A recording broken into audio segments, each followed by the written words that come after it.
Have you ever felt trapped, unable to escape from a nightmare while fully awake? Imagine stepping into a confined metallic box, the air thick with silence, yet filled with something unseen, something waiting. Our story follows Lucius, a high-profile executive accustomed to control, but tonight he'll face something no amount of power can conquer. Lucius' life has been built on routine, order, and ambition. But as he enters the sleek elevator in his company's newest high-rise, he's unaware that this ordinary ride is about to become a descent into his deepest fears. His companions? Strangers with stories unknown to him, yet, they all share something far darker than he can imagine. The elevator doors close with a soft, mechanical click, sealing them in. As the dim, fluorescent lights hum overhead, a peculiar silence settles in. It's as though every sound, even their breathing, is swallowed by an invisible presence. Lucius presses the button for his floor, and the journey begins. But instead of the usual smooth ascent, the elevator shudders and halts abruptly, leaving them suspended mid-air. Someone mutters nervously, "Power outage, maybe?" Yet, as Lucius checks his phone, hoping for a signal, he realizes that the display is completely black, not even a glimmer of power. Then, without warning, the lights flicker, plunging them into a momentary darkness that seems to last an eternity. When the lights return, a strange metallic odor fills the elevator, and Lucius notices a faint handprint smeared on the wall, one that wasn't there before. He exchanges glances with the others, each of them showing the same expression: fear, confusion, and a growing realization that something is terribly wrong. "Is anyone else feeling watched?" one woman whispers, her eyes darting nervously to the mirrored panels that reflect their anxious faces. Lucius tries to shrug it off, but even he feels it now, a creeping, prickling sensation at the back of his neck, as though unseen eyes are studying their every move. Just as a heavy silence envelopes them again, a distorted voice crackles through the intercom. "Welcome, home." It's not the usual voice of the elevator operator. It's warped low, filled with an eerie familiarity, like the mocking tone of a memory he can't quite recall. Lucius' heart pounds, his pulse thundering in his ears as the message continues. "It's been so long. We've been waiting for you." The lights flicker once more, casting eerie shadows across their faces, as the strangers begin to exchange panicked looks. Trapped with nowhere to run, they know this ride has only just begun. Before diving into this terrifying journey, make sure to hit the subscribe button and give this video a like if you love a good scare. It's about to get darker, much darker. As the elevator remains suspended in eerie stillness, Lucius and the others exchange nervous glances, each hoping someone else will take charge, find a solution. But before anyone can act, a strange sensation starts creeping over Lucius, a subtle, throbbing hum that feels as though it's vibrating deep within his bones. He places his hand against the cold metal wall and for a brief moment, feels something pulsate beneath his fingertips, as if the elevator itself is alive, breathing. The lights flicker again, casting long, ominous shadows across their faces. The hum grows louder, turning into an almost inaudible whisper. "Do you hear that?" whispers a man in the back, his voice trembling. The others nod, but no one speaks, too afraid to give voice to their fears. Then, without warning, the elevator begins moving, not up or down, but side to side, like it's veering off into an unknown direction. Lucius feels his stomach churn as the room tilts slightly, disorienting him. This isn't right," murmurs a woman, gripping the railing until her knuckles turn white. Suddenly, the lights cut out completely, plunging them into total darkness. The silence is heavy, pressing against their ears, until it's shattered by a faint, unmistakable sound, the slow, rhythmic dripping of water. Lucius tries to focus, his heart pounding as he squints into the void, but his vision is swallowed by the darkness. And then he smells it, a damp, moldy scent mixed with something metallic, like rusted iron. It's a smell that drags him back to a memory he's fought to bury. He tries to shake it off, but the odor grows stronger, almost suffocating, as though it's seeping from the walls. In that moment, the elevator shudders, and dim, red emergency lights flicker on, casting an eerie glow over the scene. Lucius glances around and stifles a gasp. The walls now appear corroded, streaked with dark reddish stains that weren't there moments ago. He looks closer, squinting, and realizes with a sickening twist in his stomach that the stains resemble smears of dried blood. A strangled cry echoes through the small space, and he turns to see one of the passengers clutching her head, her face pale with horror. I can see them," she whispers, her voice cracking. "They're watching us, they know." As she speaks, shadows begin to pool in the corners of the elevator, taking on shapes that seem almost human. Lucius blinks, convinced it's a trick of the dim light, but the figures only grow darker, sharper, their hollow eyes fixed on each of them. He wants to scream, to escape, but his feet feel glued to the spot. The elevator doors rattle, as though trying to contain whatever lurks beyond, and Lucius realizes that there's no way out, only deeper into this nightmare that feels too real, too familiar, as if he stepped into his own personal hell. As the shadows in the corners of the elevator deepen, Lucius's breath grows shallow. The walls seem to close in around them, the dim red light casting ghastly shapes across each passenger's face. A thick, almost tangible sense of dread settles over the group. The shadows appear to writhe, curling around them as if drawn by their fear.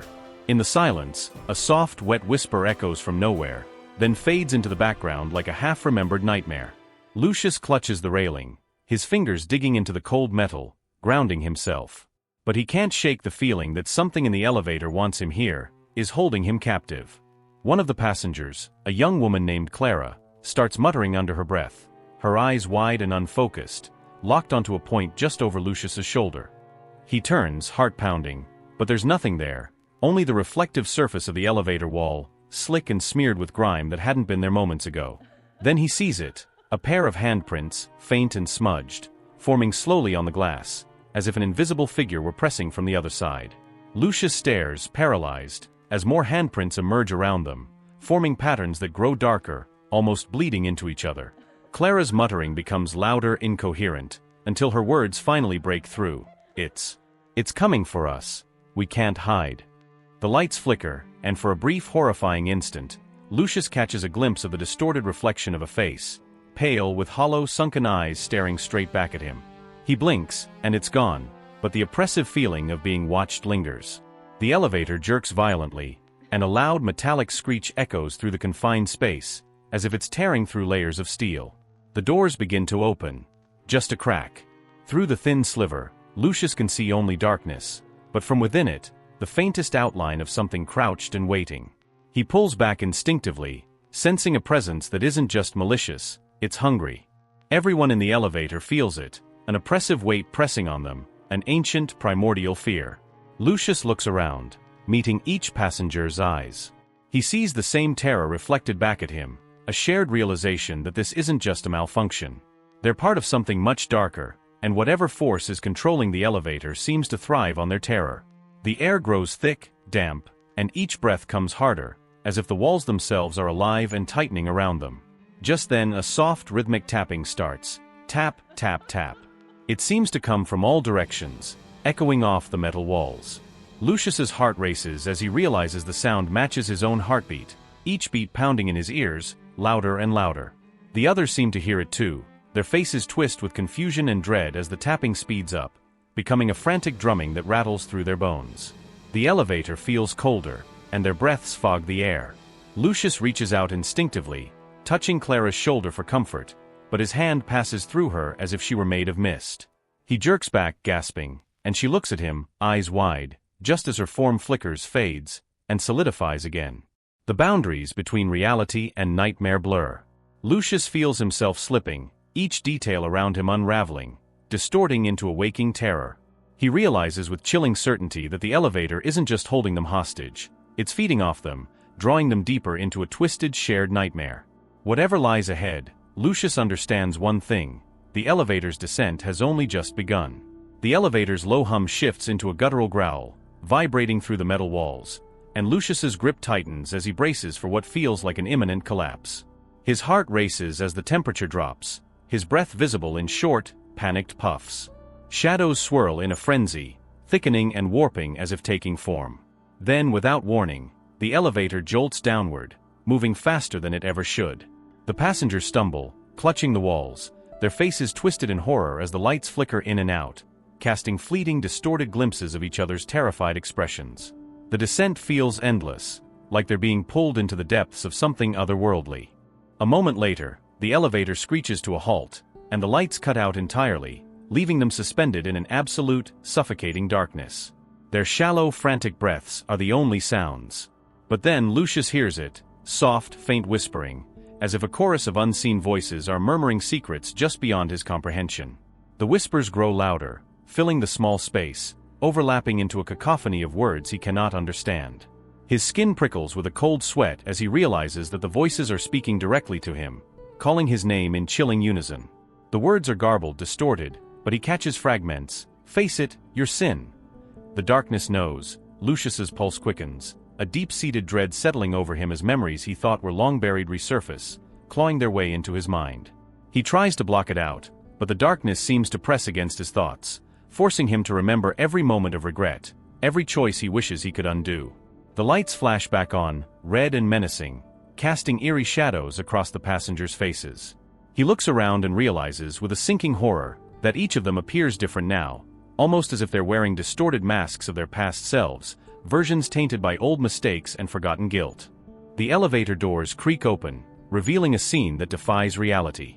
Beyond the threshold is a twisted mirror of Lucius's old office, darkened and warped as though a nightmare had taken residence there. The other passengers gasp, but Lucius feels a sickening familiarity with the place. It's a memory he's tried to erase. He steps forward, entranced and horrified, recognizing the desk, the photographs, even the faint scent of stale coffee that permeates the room. Except, it's wrong. The walls drip with shadows, and in the far corner, a figure stands motionless, bathed in darkness. It's a silhouette, but Lucius knows without a doubt that it's a manifestation of his darkest choices, his deepest regrets. The figure steps forward, its face coming into view, a grotesque, hollow-eyed version of himself. Lucius stumbles back, his mind struggling to process the twisted vision before him. The doppelganger speaks in a voice that echoes through the elevator, low and venomous. "You built this," it hisses, eyes glinting with malevolence. "Every lie, every betrayal, it's all here. And it's time you paid." The other passengers watch, entranced, as though they, too, are being shown their own personal nightmare. Lucius reaches out, desperate to shut the doors, to close off this vision, but his hands pass through the metal like smoke. The whispers surge back, louder and more relentless, as if the elevator itself is alive, demanding that he confront the truth he has avoided for so long. The doppelganger grins, a twisted, malevolent expression that makes Lucius's stomach churn. "You thought you could leave the past buried," it sneers. "There's no escape. We're all here, waiting." Lucius stumbles back, bumping into Clara, who now seems frozen, her face twisted in silent horror, her eyes blank and distant. The line between nightmare and reality shatters, and Lucius realizes with a jolt of terror that the elevator is no longer just a vessel, it's a purgatory, a trap designed to make them relive their darkest moments, and he is powerless to stop it. As the doors begin to close, sealing them back inside the hellish metal box, Lucius catches a glimpse of his doppelganger's hand reaching out, fingertips brushing the edge of the doors. The figure's voice echoes once more, chilling and final. "You can't escape yourself, Lucius. No one can." The lights dim, casting them once more into the unknown as the elevator resumes its descent, each passenger now haunted by the inescapable shadows of their own pasts, trapped in a nightmare they realize may have no end. The elevator's descent comes to a grinding halt, and an oppressive silence falls over the group. Lucius, feeling disoriented and shaken, grips the handrail to steady himself. His heart pounds as he tries to make sense of what just happened. His reflection, the twisted doppelganger, lingers in his mind, its sinister words echoing in his thoughts. Taking a shallow breath, he dares to look around at the other passengers. Each face is a mask of terror, their expressions vacant and lost, as if they too had been shown something dreadful, something intimate and buried. But none of them speak. It's as though whatever they each saw has rendered them mute. The elevator doors open again, this time revealing a dimly lit hallway that feels hauntingly familiar to Lucius. He squints, his mind grappling with the realization that this corridor looks exactly like the basement hallway of his childhood home, one he hadn't seen in decades. The walls are covered in peeling wallpaper, tinged yellow from years of neglect, and the faint smell of mold fills the air. His pulse quickens as he notices that the others appear similarly affected, each seeming to recognize a part of the space beyond the elevator. They exchange looks of confusion and horror, as the hallway seems to shift and warp, transforming subtly into spaces that match places from their own pasts. Clara gasps, pointing to a doorway that now resembles the entrance of her grandmother's old house, a place she swore she'd never return to. Lucius takes a step forward, feeling an inexplicable pull. Each step feels heavy, as if he's trudging through water, but he's drawn forward, unable to resist. The others follow, each one led by the twisted overlapping versions of places they remember, places that haunt them. The walls pulse, alive with an unseen energy, whispering to them in voices that scratch at their sanity. Lucius catches snippets of sentences, fragmented and half-formed, like secrets shared in hushed tones. "You shouldn't have left. It's all your fault. Come back." The words chill him to the bone, tugging memories he'd long buried back into the forefront of his mind. As they move down the hallway, each person notices objects and details that connect directly to their pasts. A broken toy, a forgotten necklace, a photograph with burned edges. Lucius stumbles upon an old photograph he recognizes instantly. It's of him as a child, standing beside his mother in that very hallway, her face blurred and twisted as if tainted by a dark shadow. His hands tremble as he picks it up, the edges crumbling like ash under his touch. He suddenly remembers an incident he'd pushed far from memory, a day he had been locked in that very basement, left alone in the darkness as punishment. The memory fills him with dread, his skin prickling as the echo of his mother's stern voice reverberates in his mind. Each passenger starts finding similar objects, pieces of their lives that call forth painful memories and traumas. Clara finds a pair of broken eyeglasses and clutches them to her chest, a single tear trailing down her cheek as she whispers something about her late father. The man beside her, seemingly stoic until now, stares wide-eyed at an old journal with scribbled handwriting, his face a mixture of regret and horror. Lucius realizes with a growing dread that the elevator hasn't just transported them physically, it's pulling them into the depths of their own minds, exposing fragments of their pasts they tried to forget, binding them to their own sins. Suddenly, the elevator doors slam shut behind them, trapping them in the hall. Lucius rushes to pound on the doors, but they remain unmoving, cold to the touch. He turns, his breath coming in quick gasps, as the hallway begins to elongate, stretching into a distorted maze of memories. Each doorway seems to lead somewhere different, a classroom, a hospital room, a shadowy street corner. It's as if the elevator is forcing them to confront these hidden parts of themselves, guiding them towards something sinister. Desperation and panic flood Lucius as he understands that they're all connected here, bound by their regrets, their mistakes, their darkest secrets. Just as he begins to understand the cruel purpose of this nightmare, the hallway twists and morphs, turning back into the claustrophobic confines of the elevator. They are back inside, the familiar metallic walls closing around them like a cage. But this time, something has changed. Each passenger now bears marks of their past, bruises, scars, shadows under their eyes, like physical manifestations of the trauma they just relived. Lucius looks down at his own hands, noticing a faint red stain that wasn't there before, as if his guilt has left a permanent mark on him. The elevator creaks to life again, the metal groaning as it begins to move, slower this time, dragging them deeper into the unknown. The passengers exchange glances, but none of them speak. They know without words that this is only the beginning of what the elevator intends to show them, that each of them is being forced to confront truths they've kept hidden, even from themselves. Lucius feels a tightening in his chest, the overwhelming sensation that there's no escaping the nightmare that has claimed them, and as the lights dim once more, he realizes, with a sinking dread, that the elevator has no intention of letting them go. The elevator's walls seem to close in tighter as it continues its relentless descent. The group huddles in silence, the weight of shared trauma pressing on them like a physical burden. Lucius, feeling his sanity slip with every passing second, scans the faces of his companions. Each one of them appears haunted, eyes hollow and skin pale, as if they've all aged in mere minutes. The red emergency light casts an unnatural glow, shadowing their faces and deepening the lines of fear etched into their expressions. Lucius knows they need answers, but he also senses that whatever is down here with them is alive and watching, feeding off their terror. Just as he opens his mouth to speak, the elevator screeches to a halt, and the lights flicker, leaving them in utter darkness. For a long moment, there is nothing but the sounds of their labored breathing, mingling with the distant rhythmic sound of dripping water, echoing through the claustrophobic space. Then, out of the silence, a voice speaks, soft, chilling, and unmistakably familiar. "Lucius, do you remember?" The voice isn't coming from any of the passengers. It seems to echo from the walls, reverberating in his skull, pulling memories he thought he'd buried to the surface. Suddenly, the lights snap back on, and standing in the corner of the elevator is a figure, a man gaunt and ghostly pale, dressed in an old janitor's uniform. Lucius's blood turns to ice as he recognizes the face, though it's distorted, with hollow eyes and a mouth twisted in a mocking smile. It's Marcos, a former janitor at the company who had mysteriously vanished years ago after a tragic accident in the building.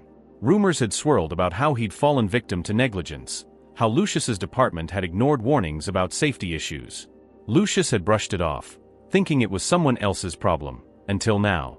The other passengers recoil, pressing themselves against the elevator walls as Marcos' spectral form flickers and shifts, his gaze locked on Lucius. "You left me here," Marcos whispers, his voice low and venomous, yet carrying an odd sadness. "And now, you're finally back." Lucius stammers, his voice cracking, This isn't real. You're not real." But Marcos only tilts his head, a crooked smile creeping across his face. "Oh, I'm as real as the sins you've hidden, Lucius," he murmurs, stepping closer, each step slow and deliberate. The air grows colder, and a faint bitter scent of chemicals and mildew fills the space, clawing at Lucius's lungs. Lucius backs away, but the elevator feels smaller, shrinking around him. Just as Marcos's hand reaches out, a woman's voice cuts through the oppressive silence. It's Clara, her eyes wide and brimming with fear but determined. "Who are you? Why are you doing this to us?" she demands, her voice trembling. Marcos turns his hollow gaze toward her, and for a moment, his face shifts, morphing into someone from her own past, a figure she recognizes, a man who once hurt her deeply. She gasps, clutching her chest, as if the sight of him alone is enough to steal the breath from her lungs. "We are here to show you who you really are," he says, his voice now distorted, echoing as it transforms into a guttural whisper. The elevator lurches forward, throwing them off balance, and Lucius realizes they're moving deeper into a twisted maze of their own regrets, each one sins tied to the other's fate. The walls around them warp and bend, the metal groaning under an invisible pressure, distorting their reflections in the mirrored panels. Lucius's face in the mirror grins back at him, twisted and malevolent, its eyes wide with a hunger that doesn't belong to him. He feels a nauseating dread churn in his stomach. This isn't just a nightmare, it's a reckoning. In his desperation, Lucius stares at Marcos's haunting form, searching for some way out. But instead, the janitor's ghost simply smiles, his face flickering in and out of sight like a faulty projection. "You all brought this on yourselves," Marcos says, his tone almost pitying. "Each lie, every betrayal. They're all chained together here, in this place between worlds. And now, Lucius, you're finally going to pay." Lucius's mind races, his heartbeat thundering in his ears as he searches for any escape from this cursed space. He's trapped and snared by his past sins, and the walls feel alive, closing in with a vengeful energy that tastes of old grudges and ancient curses. Then, one of the other passengers, a man named Daniel, steps forward.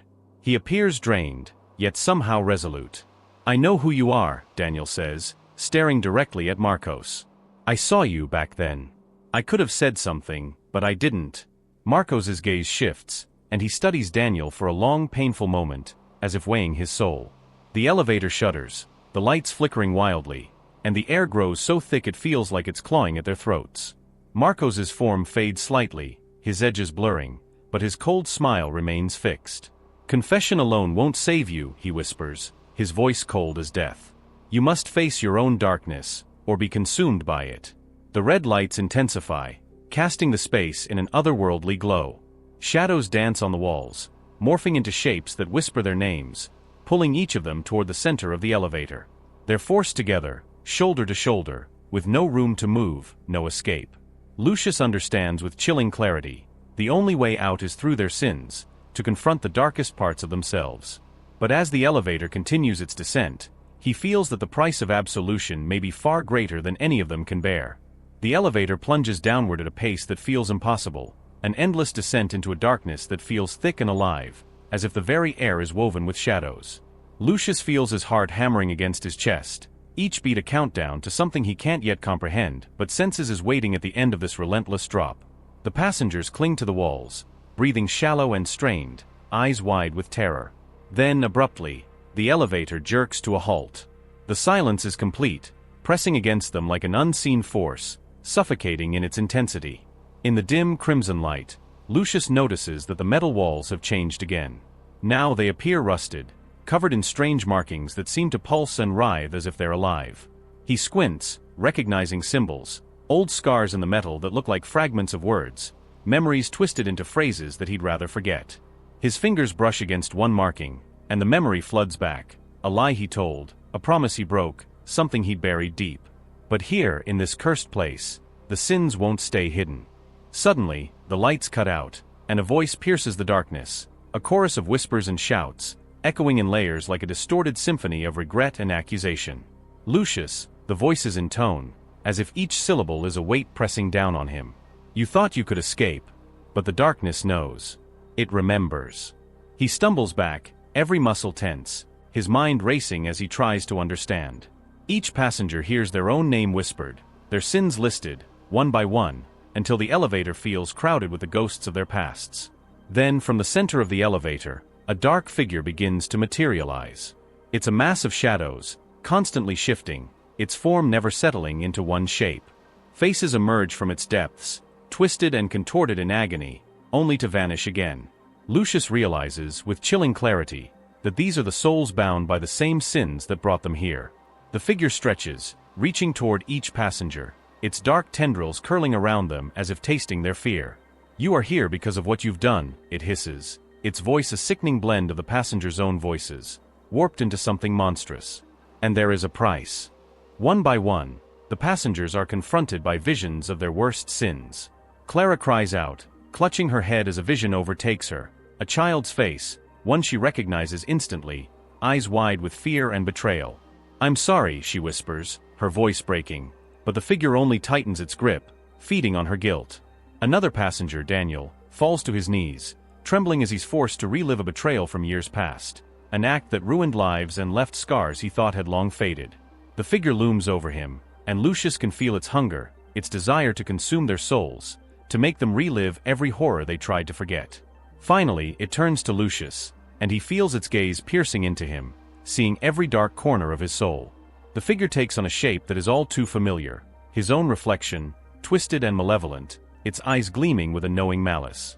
You're the one who let them fall, it sneers, the voice filled with venom. You thought power would absolve you? That success would wash away the blood on your hands. Lucius stares back, every instinct telling him to run, but he knows there's nowhere to go. The figure is inside him, around him, part of him. It's a manifestation of everything he's ever hidden, every wrong choice, every moment of weakness. Face it, the figure taunts, its voice dropping to a low, insidious whisper. Face me, or be lost forever. The words echo, bouncing off the walls until they feel like physical blows. Lucius's knees buckle, and he sinks to the floor, every ounce of courage drained from him. He knows this is his final reckoning. Every choice, every lie, every betrayal, it all culminates in this moment. He can feel the weight of the darkness pressing on him, a darkness he's fed with his own actions. In a moment of clarity, Lucius forces himself to meet the gaze of his dark reflection. I know what I've done, he says, his voice barely a whisper. The figure sneers, but he presses on, the words coming from a place of raw, unfiltered regret. I can't change the past, but I won't let you take me. The darkness shudders, recoiling slightly, as if weakened by his defiance. His words seem to gain strength, breaking through the oppressive silence. I may be guilty, but I won't let you control me. The figure snarls, its form flickering, the shadows trembling as if torn between consuming him and retreating. Lucius rises slowly, each movement a fight against the crushing force of his guilt. The other passengers, witnessing his defiance, start to stand too, their faces etched with fear but also determination. The dark figure's grasp loosens, its form faltering, as if the power it held over them was fading. It thrashes, desperate, trying to tighten its grip, but Lucius takes a step forward, his voice stronger. You're nothing but shadows. You're what I left behind. With a final shuddering wail, the dark figure disintegrates, scattering like ashes caught in a gust of wind. The lights flicker back on, the oppressive darkness lifting. Lucius and the others stand in silence, breathing heavily, their faces pale but resolute. The elevator jolts, the doors finally creaking open, revealing the lobby they left behind. They stagger out, dazed and changed, feeling the weight of their sins still heavy but somehow lighter. As they step out, Lucius glances back, seeing his own reflection in the polished metal, a face weary but unbroken, free from the shadows that had once haunted him. As the elevator doors close, Lucius realizes that this isn't the end. The memories will remain, the scars will linger, but for the first time, he feels a strange sense of peace. He's faced the darkness and emerged, not unscathed, but stronger. And as he walks away, he knows that he's left something behind in that haunted elevator, something he'll never allow to control him again. As Lucius and the others step out of the elevator, they each feel a strange weight pressing down on them, a residual darkness clinging to their skin like a chilling mist. The lobby of the building, brightly lit and echoing with the normal bustle of people moving through their day, feels almost surreal. Too bright, too ordinary after the horrors they endured. Lucius glances around, catching fleeting glimpses of faces he recognizes from the elevator, each one avoiding his gaze as if terrified to remember, yet unable to forget. Their shared nightmare binds them in an unspoken silence, as if speaking of it would bring it back to life. Lucius takes a shaky breath, his heart still racing, his mind replaying the horrific images they had all faced.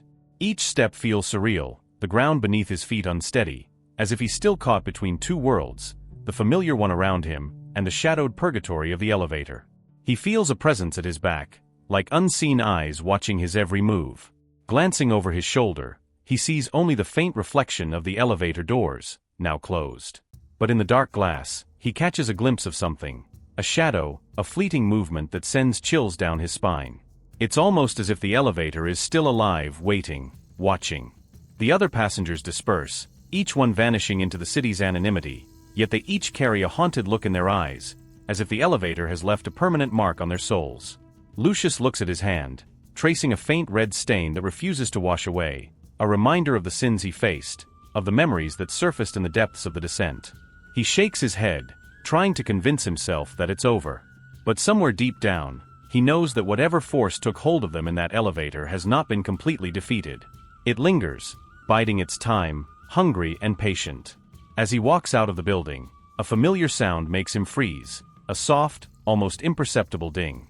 His heart skips a beat, and he turns slowly to see the elevator doors parting open, despite no one pressing the button.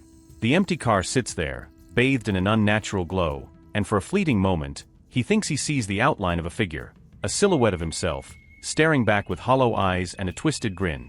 He blinks and the figure is gone, but the doors remain open, as if inviting him, daring him to step back inside. Shaken, Lucius stumbles backward, colliding with a passerby who gives him a strange look. "Are you all right?" they ask, but he only nods, his eyes fixed on the elevator. The doors close, but that lingering sense of dread remains. He whispers to himself, "It's over. It has to be." Yet, he knows deep down that something in that elevator didn't release him. It simply let him go for now. The camera pans back, showing the silent, ominous elevator, its metal doors gleaming under the lobby lights. The air around it feels thick, like the residual energy of the souls who have dared to ride. The lights inside flicker, just once before stabilizing, as though the elevator is alive, waiting patiently for its next victim, its next confession.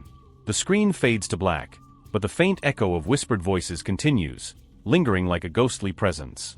What do you think happened in that elevator? Do you believe Lucius and the others truly escaped? Or did something darker follow them? Share your theories in the comments, and remember, the next time you step into an elevator, think twice about what, or who, might be waiting. As the music fades, the last shot shows the elevator doors opening one final time, an empty, shadowed interior beckoning to viewers through the screen.